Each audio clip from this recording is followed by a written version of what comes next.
Hello everyone, welcome back to maximum scoring. ఇప్పటి వరకు channel చూసి కొంత మీ సపోర్ట్ ఇస్తున్నందుకు థ్యాంక్ యూ వెరీ మచ్. ఇంకా మీ friends, 10th class students, board ఎగ్జామ్స్కి ప్రిపేర్ అవుతున్న వాళ్ళు, ఇంకా స్టేట్ బోర్డ్స్కి కూడా సేమ్ సిలబసే కాబట్టి మీరు షేర్ చేస్తే చాలా సపోర్టింగ్గా ఉంటుంది. సబ్స్క్రైబ్ చేసుకోండి, ప్లీజ్ షేర్ చేయండి. ఓకే, టూరిజం ఇన్ యూరోప్ అనేది చాలా పెద్ద చాప్టర్ కదా, అందుకని 3 వీడియోస్లో కవర్ చేశాను.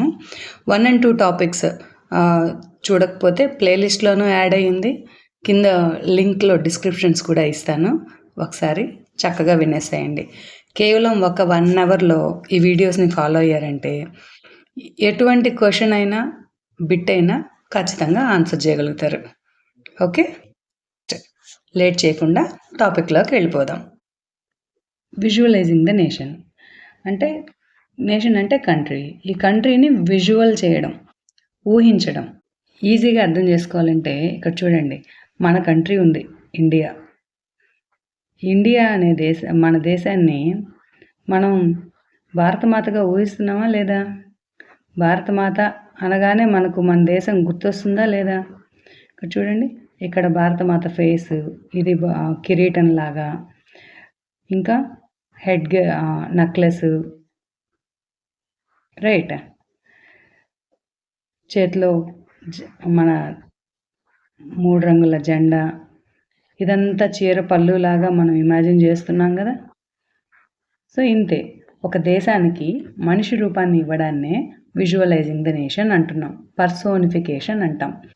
Imagining nation into a person is called personification.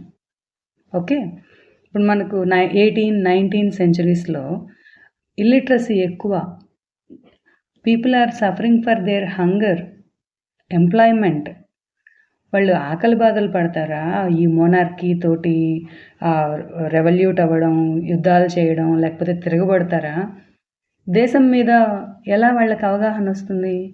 So ఒక అభిమానం, ప్రేమ ఏర్పడాలి అంటే ఒక విజువలైజేషన్ అనేది చాలా ఇంపార్టెంట్. అందుకే 18-19 సెంచరీస్లో ఏం చేశారు అంటే, ఆర్టిస్టులు అందరూ కలిసి ఇమాజినేషన్ని స్టార్ట్ చేశారు. So they portrayed country as a female figures. ఇలా ఫీమేల్ ఫిగర్గా ఊహించడాన్నే personifying the nation. Okay, personifying nation into a female figure అంటున్నాం. What is an allegory? 1 mark important bit. ఓకేనా?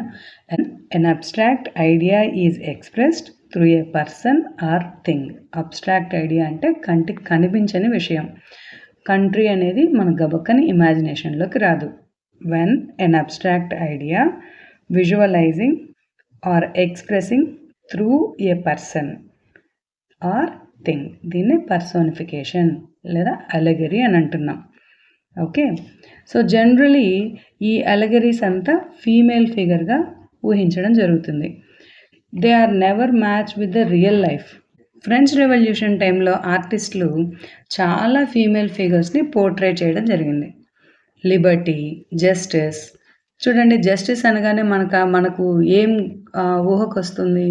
ఒక తక్కడిని పట్టుకున్నటువంటి విమెన్ మన కళ్ళ ముందుకు వస్తుందా లేదా? అఫ్ కోర్స్, ఈ ఇమేజ్ ఇప్పుడు కరెంట్ అఫైర్. బ్లైండ్ ఫోల్డ్స్ని ఇండియన్ జస్టిస్ ఇమేజ్లో తీసేశారు, ఇంకా హ్యాండ్లో భగవద్గీతను ఉంచడం జరిగింది.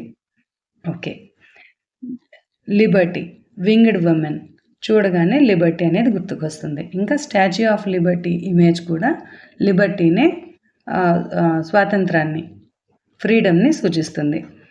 ఇంకా ఏంటి, ఇక్కడ the ideas were represent through specific objects. Different symbols were also used, like attributes of liberty అంటే రెడ్ క్యాప్ అన్నాం, రెడ్ క్యాప్, బ్రోకెన్ చైన్, ఇవన్నీ కూడా లిబర్టీకి సింబల్గానే యూజ్ చేయడం జరిగింది. Justice, generally a blindfolded women carrying a pair of weighing scales. ఇదంతా పర్సోనిఫికేషనే, visualising abstract idea into a person. Okay, next. Similar female allegories were invented by artists in the 19th century to represent the nation. సరే, ఇంకా France విషయానికి వస్తే క్రిస్టెండ్ మేరియాన్ అనే popular Christian name తోటి imagine చేయడం జరిగింది. సో ఈ మేరియానా అనే పిక్చర్ని మీరు ఇక్కడ చూస్తే దిస్ ఈజ్ ఫ్రాన్స్ అలెగరీ క్రిస్టెండ్ మేరియాన్. దీని మీనింగ్ రిపబ్లిక్ అని అర్థం. రిపబ్లిక్ ఆఫ్ ఫ్రాన్స్ ఇక్కడ ఉంది చూడండి, రిపబ్లిక్ ఫ్రాన్స్. ఈ ఇమేజ్ని మనం గమనించినట్లయితే స్పెసిఫిక్ ఆబ్జెక్ట్స్తో ఉంది. ఏంటది? Try colour flag. Of course ఇది మనకు బ్లాక్ అండ్ వైట్ పిక్చర్, అందుకే ఇంకొక ఇమేజ్ని మీకు యాడ్ చేస్తా ఇక్కడ. సో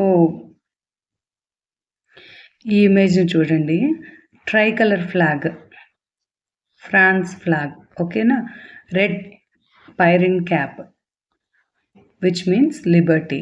కొకేడ్, కొకేడ్ అంటే మనకు ఎన్సిసి స్టూడెంట్స్ కూడా పెట్టుకుంటారు, దాన్ని కూడా కొకేడ్ అని అంటాం. క్యాప్ పైన ఉన్నటువంటి సింబల్, దాన్నే కొకేడ్ అంటున్నాం. So what are the characteristics of Marianne అన్నప్పుడు ఇది ఖచ్చితంగా రాయాలి. Marianne characteristics were drawn from those liberty and republic. The red cap, the tricolor, the cockade. ఇవి క్యారెక్టరిస్టిక్స్ అన్నమాట. Next, statues of mariana were erected. Erected అంటే ఏర్పాటు చేయడం. Erected in public squares to remind the public what was the national symbol of France. Okay, ఇంకా these mariana images were marked on coins and stamps. ఓకే, so France లాగానే Germany కూడా తన అలెగరీతో రెడీగా ఉంది. దాన్నే మనం జర్మేనియా అంటున్నాం ఇక్కడ చూస్తున్న image. So German nation allegory was Germania. ఇక్కడ Germania wears a crown of oak leaves. ఈ ఓక్ లీవ్స్కి మీనింగ్ హీరోయిజం అని అర్థం. సో ఈ ఇమేజ్ బేస్డ్ క్వశ్చన్స్ మనకు జర్మేనియాకి సంబంధించి 3 ఉన్నాయి. ఈ 3టిని జాగ్రత్తగా గమనించాలి. డ్రా చేసింది ఫిలిప్ వెయిట్. ఏ ఇయర్లో? 1848. ఏమన్నా గుర్తొస్తుందా? 1848 అంటే very good, Frankfurt assembly. 18th May 1848 people went like a procession into Frankfurt assembly అని మనం చదువుకున్నాం కదా. తెలియకపోతే సెకండ్ వీడియో చూడండి. నెక్స్ట్, ఈ ఫ్రాంక్ఫర్ట్ అసెంబ్లీ ఏ చర్చ్లో కన్వీన్ అయింది? Saint Paul church. అక్కడ Frederick Wilhelm IV back side మీకు ఫ్రాంక్ఫర్ట్ అసెంబ్లీ ఇమేజ్లో కూడా ఇది క్లియర్గా కనిపిస్తుంది. సో ఈ బ్యానర్ని హ్యాంగ్ చేయడం కోసం ఫిలిప్ వెయిట్ అనే ఆర్టిస్ట్ జర్మేనియా పిక్చర్ని డ్రా చేస్తాడనమాట. నెక్స్ట్ ఈ ఇమేజ్ చూడండి, this is Julius Hubner's fallen Germania 1850. అంటే ఏంటి? Frederick Wilhelm IV monarch and ట్రూప్స్తో కలిసి ఈ లిబరల్స్ యొక్క రైట్స్ మొత్తం డినే చేయడం జరుగుతుంది. అంటే వాళ్ళ అప్రైజింగ్ అనేది ఫెయిల్యూర్ అటెంప్ట్. సో ఫెయిల్యూర్ అటెంప్ట్కి సింబల్గా జూలియస్ హుబినర్ ఫాలెన్ జర్మేనియా పిక్చర్ని డ్రా చేస్తాడు. Third image related to Germania. So the meaning of this picture is జర్మేనియా,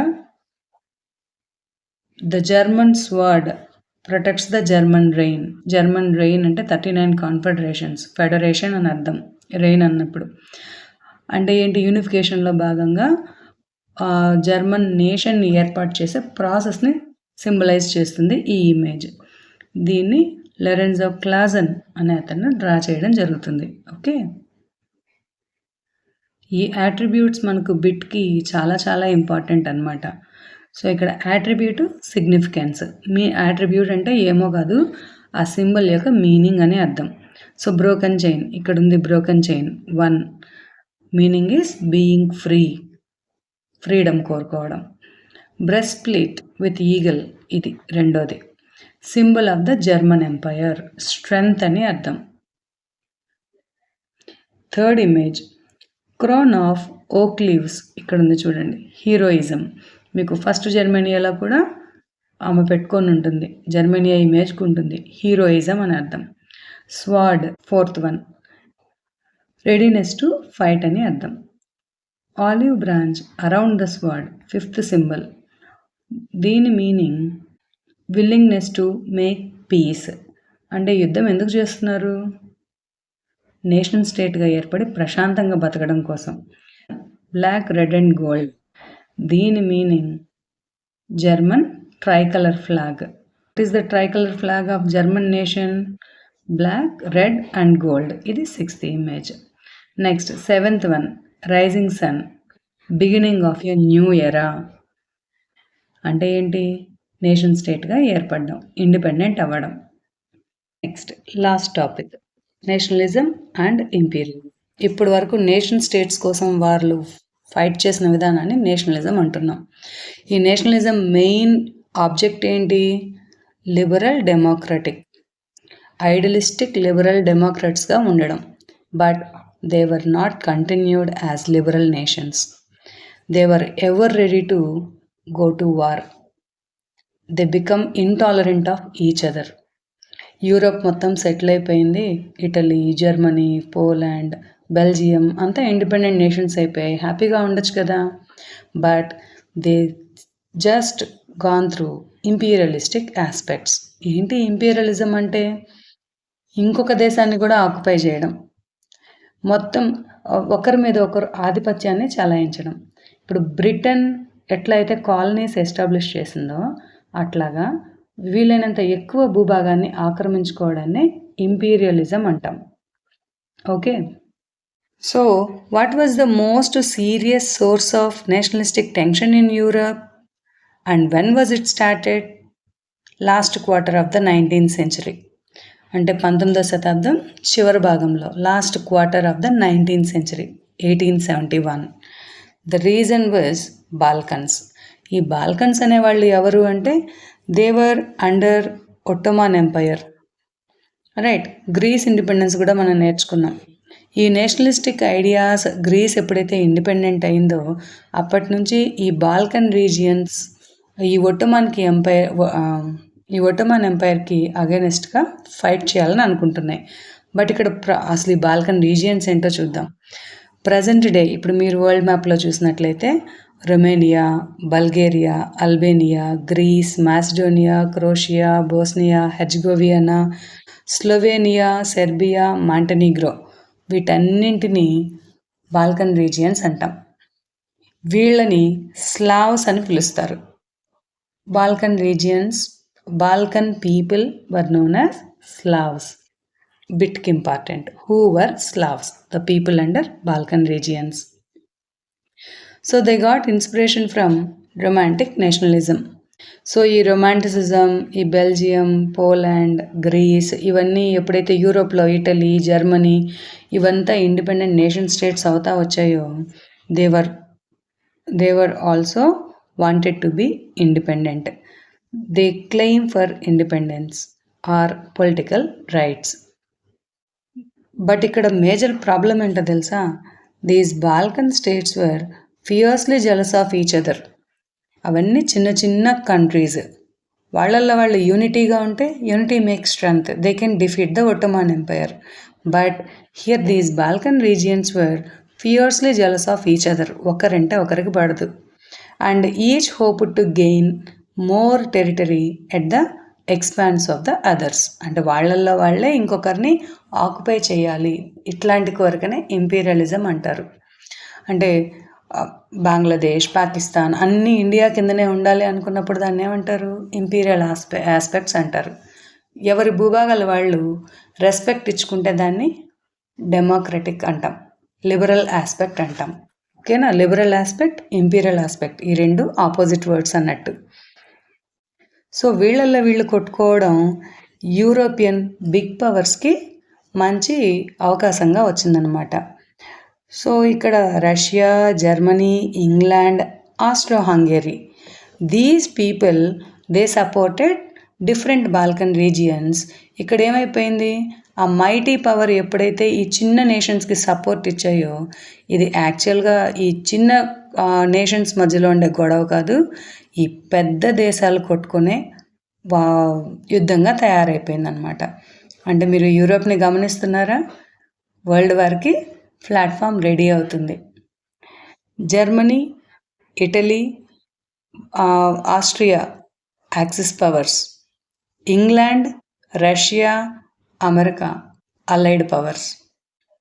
So when the selfish European big powers has given support to the different Balkan regions, finally that has led to First World War. Nationalism aligned with imperialism led Europe to disaster in 1914.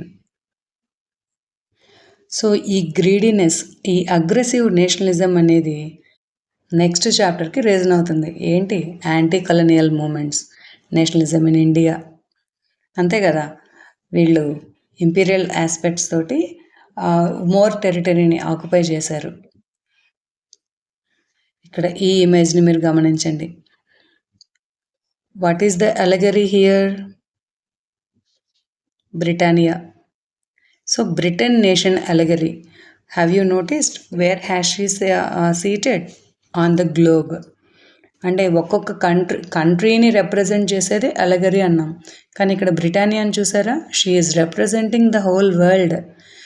అంటే Britain యొక్క imperialistic aspect ఎంత తీవ్రంగా ఉందో చూడండి. ఇక్కడ image description ఒకసారి గమనించండి. This is the map celebrating the British empire. British empire world అంతా ఉందా? యాక్చువల్లీ మీరు బ్రిటన్ని గమనించారా?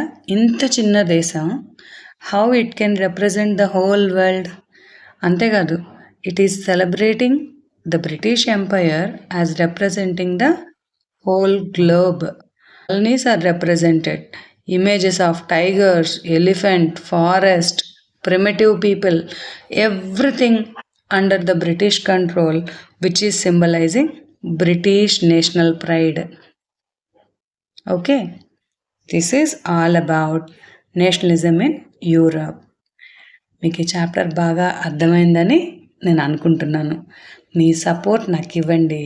ఛానల్ని సబ్స్క్రైబ్ చేయండి, మీ ఫ్రెండ్స్ తోటి షేర్ చేసుకోండి. ఓకే, మీకు ఏమన్నా డౌట్స్ ఉన్నా, ఇంకా ఏ చాప్టర్ ఎక్స్ప్లెనేషన్ కోరుకుంటున్నారో కమెంట్ బాక్స్లో కమెంట్ చేయండి. ఇంకా సజెషన్స్ ఇవ్వచ్చు, మంచి మంచి సజెషన్స్. అంటే తెలుగు ఎక్కువ యూజ్ చేయమంటారా, లేదా ఇంగ్లీష్ ఎక్కువ యూజ్ చేయమంటారా, ఇట్లాగా. ఓకేనా? Thank you so much.